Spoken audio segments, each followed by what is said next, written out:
In the cold, early hours of a December morning in Brussels, the air inside the European Council headquarters remained thick with the palpable tension of a continent standing at a historic crossroads. After hours of grueling negotiations that stretched well past midnight, the leaders of the European Union finally emerged with a decision that would define the next 2 years of the geopolitical landscape. This was not just another routine summit. It was a desperate race against a ticking clock, as Ukraine's financial reserves were projected to vanish by the second quarter of the coming year. Without a massive infusion of capital, the very survival of the Ukrainian state was in immediate jeopardy, threatening to bring the front lines of Russian aggression even closer to the borders of the European bloc. The agreement reached on this Friday, December 19, 2025, represents a monumental commitment of 90 billion euros, a figure intended to serve as both a shield and a sword for a nation under siege. As the dawn light broke over the Belgian capital, the world watched a display of European solidarity that, while imperfect and born of compromise, sent a definitive message to Moscow that the alliance's resolve remained. The centerpiece of this historic agreement is a massive financial package totaling 90 billion euros, which translates to roughly $105 billion, structured as an interest-free loan designed to span the next 2 years. This fiscal lifeline is specifically allocated to cover Ukraine's military expenditures and essential budgetary needs for 2026 and 2027, ensuring that the government in Kyiv can continue to function while defending its territory against an unrelenting invasion. The stakes could not have been higher for the negotiators, as the International Monetary Fund had recently estimated that Ukraine would require nearly 137 billion euros to avoid total bankruptcy over this period. By securing 90 billion from the European Union, Kyiv now possesses a critical financial floor that prevents a catastrophic collapse of its public services and military logistics. European Council President Antonio Costa hailed the deal with a simple but powerful message, stating that the Union had committed and delivered on its promises. This funding is intended to provide the predictability that Ukraine has desperately lacked, allowing for long-term planning in drone production, missile defense, and the maintenance of a battered energy grid that must survive yet another brutal winter season. However, the path to this 90 billion euro agreement was far from smooth, as it was shadowed by a fierce and unresolved debate over the use of frozen Russian assets. Since the early days of the full-scale invasion, approximately 210 billion euros of Russian central bank reserves have been immobilized within European financial institutions. A powerful faction of EU leaders, led by German Chancellor Friedrich Merz, had pushed aggressively for a reparations loan that would be directly collateralized by these seized assets. The moral argument was clear: the aggressors should pay for the destruction it caused. Yet, as the summit progressed into the night, it became evident that the legal and financial complexities of such a move were too great to overcome in a single sitting. The plan to tap into these funds stalled, leaving the frozen billions in a state of diplomatic limbo.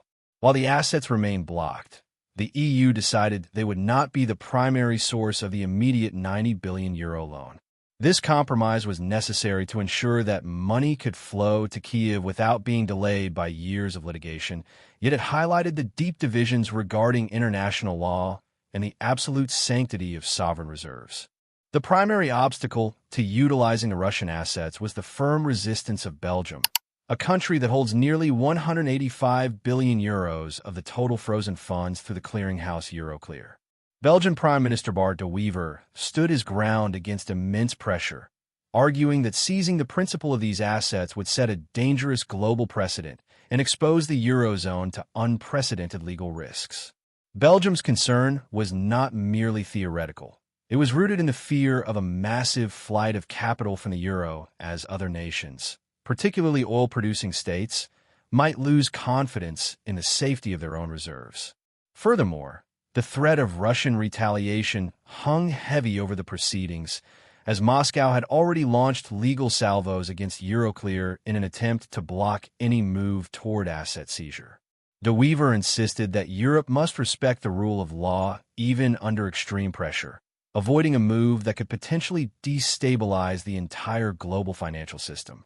By refusing to back the reparations loan without ironclad guarantees against financial fallout, Belgium forced the EU to look elsewhere for the money, ultimately steering the summit toward a solution that prioritized systemic stability over the immediate seizure of Russian wealth. With the Russian asset plan sidelined for the moment, the European Union turned to a mechanism that has become an increasingly vital tool in its crisis management arsenal: joint borrowing on the capital markets. The €90 billion loan will be financed through the issuance of EU-backed debt, secured by the headroom of the Union's collective budget. This shift represents a significant evolution in European fiscal policy, echoing the bold steps taken during the COVID-19 pandemic to fund the continent's recovery. By borrowing as a single bloc, the EU can access capital at much lower interest rates than individual nations, providing Ukraine with a zero-interest facility that would otherwise be impossible to obtain.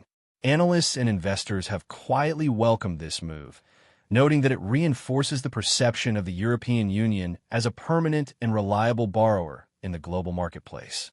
While it is not officially termed a Eurobond, the mechanism brings the bloc closer to a unified fiscal identity, demonstrating a willingness to use the strength of the European economy to defend its geopolitical interests.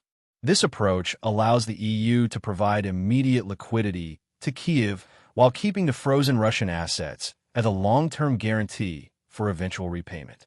The reaching of a consensus was also complicated by the presence of internal dissent within the 27-member bloc, particularly from nations that have expressed skepticism toward open-ended support for Ukraine. Hungary, Slovakia, and the Czech Republic initially voiced strong opposition to the loan package, reflecting the complex domestic politics and varying degrees of proximity to Moscow within Central Europe. Hungarian Prime Minister Viktor Orbán, often seen as the most vocal critic of the EU's strategy, argued that providing such vast sums of money was equivalent to engaging in a direct war with Russia. He characterized the proposed use of Russian assets as a dead end and warned against the financial burden that joint borrowing might place on future generations of Europeans. To break the deadlock, negotiators had to craft a delicate agreement that allowed these skeptical nations to opt out of the financial guarantees without blocking the overall package. This arrangement ensured that the loan could proceed with the support of 24 leaders, while promising protection for the dissenting states from any potential financial fallout. This internal balancing act was essential for maintaining the appearance of a united front, even as the cracks in European consensus grow. From the perspective of Kyiv, the announcement of a €90 billion loan was met with a mixture of profound relief and strategic realism. President Volodymyr Zelensky, who had traveled to Brussels to make a final, impassioned plea for support, welcomed the deal as a vital contribution to Ukraine's resilience. In his communications following the summit, he emphasized that this financial security guarantee is what will allow his country to endure the coming years of conflict. For Ukraine, the lack of a deal on the Russian assets was a disappointment, but the immediate availability of cash was the higher priority. Zelensky noted that without these funds, the Ukrainian military would have been forced to drastically scale back its production of domestic drones and would have struggled to procure the missiles necessary for its Patriot defense systems. The Ukrainian leadership has long argued that the scariest thing for the Kremlin is seeing a united Europe standing firmly behind Kyiv. By securing this loan, Ukraine gains the predictability it needs to manage its war economy and maintain public morale. As Deputy Foreign Minister Kyslytsya remarked, in a time of existential threat, a workable result that provides actual money is far more valuable. The reaction from the Kremlin was predictably sharp, with Russian President Vladimir Putin using his annual end-of-year press conference to denounce the European Union's deliberations. Putin characterized the original plan to use frozen Russian assets as daylight robbery and claimed that the EU's eventual retreat from that plan was a result of fear. He warned that any attempt to seize Russian wealth would lead to grave consequences for the robbers, suggesting that such actions would fundamentally undermine global trust in the Eurozone and the international financial order. Moscow viewed the EU's failure to reach a deal on the assets as a symbolic victory for Russian diplomacy and legal pressure. Kirill Dmitriev, a top economic negotiator for the Kremlin, hailed the outcome as a win for law and common sense, mocking what he described as the warmongers in Brussels. Despite this rhetoric, the reality of a €90 billion infusion for Ukraine represents a significant setback for Moscow's strategy of exhausting Western patience. While Putin continues to claim that Russia is ready for peace on its own terms, the continued financial backing of Ukraine suggests that the war of attrition will continue, with both sides dug in deep. As the news of the agreement filtered through global markets, the economic implications began to take center stage for analysts and investors alike. German 10-year bond yields, which serve as a benchmark for the wider Eurozone, saw a slight increase as the market began to absorb the reality of new joint borrowing. Market analysts noted that while the cost of using Russian assets would have been a potential dent in the euro's status as a reserve currency, the shift to joint debt actually strengthens the perception of the EU as a cohesive economic power. There is a clear investor appetite for European debt, especially as the bloc demonstrates its ability to navigate complex political crises through unified financial action. However, the decision to borrow rather than seize also means that the fiscal burden will remain, at least temporarily, on the European taxpayer. The long-term strategy of the EU is to keep the Russian assets immobilized until a final peace settlement is reached, at which point those funds could be used to repay the €90 billion loan. This approach, keeping the assets as a massive bargaining chip, is seen as a prudent middle ground that preserves legal certainty while maintaining pressure. Ultimately, the €90 billion deal signed in December 2025 stands as a testament to the enduring, if complicated, partnership between the European Union and Ukraine.